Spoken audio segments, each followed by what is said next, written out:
जय हिंद, जय नवोदय।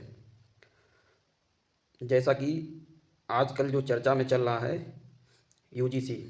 यूजीसी की फुल फॉर्म है university grants commissions. Overall view अगर देखो जाए तो ना तो हमें ओबीसी को फ़ायदा है, ना तो एससी को फ़ायदा है और ना ही एसटी को फ़ायदा है। इसमें फ़ायदा सिर्फ जनरल वाले को है। हम लोग या जो भी ओबीसी के लोग हैं जो सोच रहे हैं कि इससे जो है फ़ायदा है, हमें यादव नहीं बोले, वो क्या बोले जाते हैं, 12 बजे बुद्धि खुलता है यादव की। तुमने ऐसे कोई काम करो तुम चमार हो, तुमने कैसे कपड़ा पहने तुम बिल्कुल चमार लग रहे हो, या तुम दूसरे कास्ट के हो, तुम्हारे यहाँ तक पानी नहीं पी, या जो भी है, इससे कोई फ़ायदा नहीं है भाई। तुम सोच रहे हो कि अगर यूनिवर्सिटी या कॉलेज या स्कूल में हमसे कोई अगर जा बोले कि तुम चमार हो, हम जो है उस पर एक्शन लें, तो उससे तुम्हारे घर की रोटी कभी नहीं बने।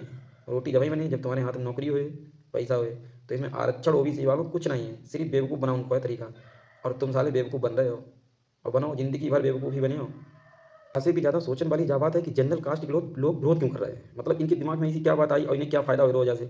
सोचो एक बार, जनरल कास्ट के जो लोग इस समय धरना प्रदर्शन कर रहे हैं कि इसे रिटर्न करो, हमारो मतलब वो जा रहे हो क्या नाम, ब्राह्मण बन जा रहे हो या क्षत्रिय बन जा रहे हो, इससे क्या फ़ायदा है। इससे कोई फ़ायदा नहीं, लेकिन वे धरना पे हैं तो सोचो भाई क्यों धरना पे हैं। फिर तुम्हारे समझ में है कि नहीं, ये धरना पे नहीं है, इन्हें जानबूझ के धरना पे रखो ताकि तुम धरनागिरी करो और बाकी बाद में ओबीसी वाले सोचे कि अरे भाई बीजेपी तो हमारे सपोर्ट में है, एससी वाले सोचे बीजेपी हमारे सपोर्ट में है, एसटी वाले सोचे बीजेपी हमारे वोट में, हमारे सपोर्ट में है। सबसे ज़्यादा उत्तर प्रदेश में वोट ओबीसी वाले को है, एससी वाले को है। ठीक है। अब वोट जब जब ओबीसी और एससी को अब धीमे धीमे जहाँ समझ में आ रहा है कि हकीकत में क्या चल रहा है, तब इन्हें जो प्रस्ताव लागू करो। और उस पर भी जनरल कास्ट वाले विरोध कर रहे हैं, जबकि उनको कोई मतलब नहीं है, कोई लेना देना नहीं है, फिर भी विरोध कर रहे हैं। तो कुछ तो दिमाग लगाओ भाई, काय चुतिया। तो दोस्तों, इसकी चर्चा आज ठीक से करेंगे। ये है क्या यूजीसी? इंडिया की ये एक गवर्नमेंट बॉडी है जो यूनिवर्सिटी और हाई एजुकेशन को कंट्रोल और रेगुलेटेड और फंड करती है। यूजीसी को गवर्नमेंट ऑफ इंडिया ने बनाया।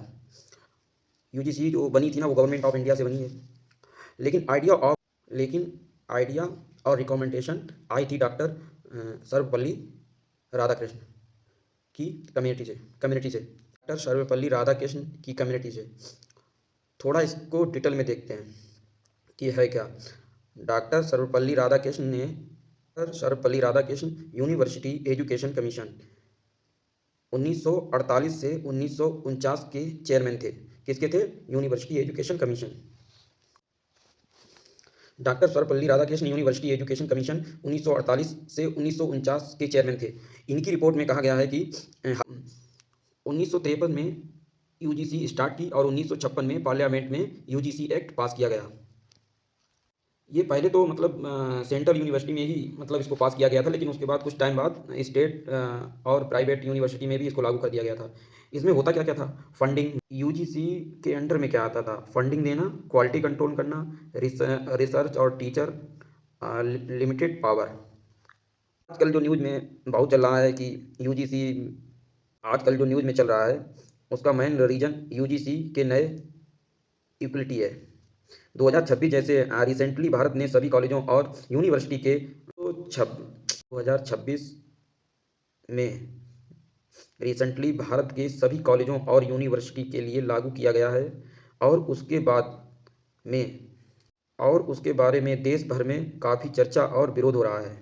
यूजीसी ने promotion of equality in higher education institutional regulation 2026 में नाम से नए नियम लागू किए हैं। इस नियमों का उद्देश्य है कैंपस पर किसी भी तरह का भेदभाव जाति, धर्म, लिंग, विकलांग आदि पर आधारित है रोका जाए और समान अवसर मिले।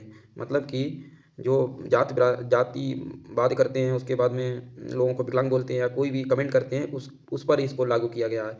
अगर अगर ऐसा नहीं है कि ओबीसी, एससी, चमार, जाटव या कोई नीची जात, ऐसा नहीं, ये सबके लिए है। सबसे बड़ी बात तो ये है कि जब सोचने वाली बात तो ये है कि जो बीजेपी ने लागू क्यों करो, मतलब क्या दिमाग में आई और इसने लागू कर दो। अब एक तरीका से देखी जाए तो यूनिवर्सिटी, कॉलेज और जहाँ भी हैं मैक्सिमम जनरल कास्ट के लोग हैं, लेकिन फिर भी इसे लागू कर दो, को रीजन क्या आवश्यकता है।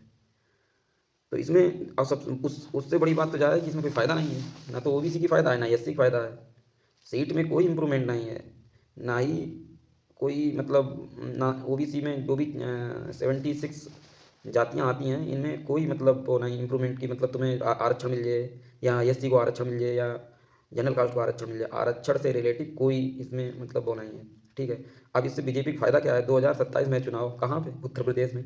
तो जब उत्तर प्रदेश में चुनाव हुए, तो अब ओबीसी एससी को चूतिया बनाने के लिए इन लोगों ने लागू करो जैसे यूजीसी को। अब इससे जो ओबीसी एसटी के लोग हैं, कह रहे भाई सरकार तो हमारे ना हमारे मतलब पक्ष में है, या सरकार जो है हमारो सपोर्ट कर रही है। अबे चूतियों, सपोर्ट तुम्हारा सरकार जाति पे ही कर रही है। जात, ये बीजेपी वाले जात धर्म के अलावा इन्हें कुछ नहीं करना होता है। जब इन्हें लोगों की मतलब कि ऐसे नई बात बनी है, तो इन्हें जा वाली चर्चा कर दी। बताओ।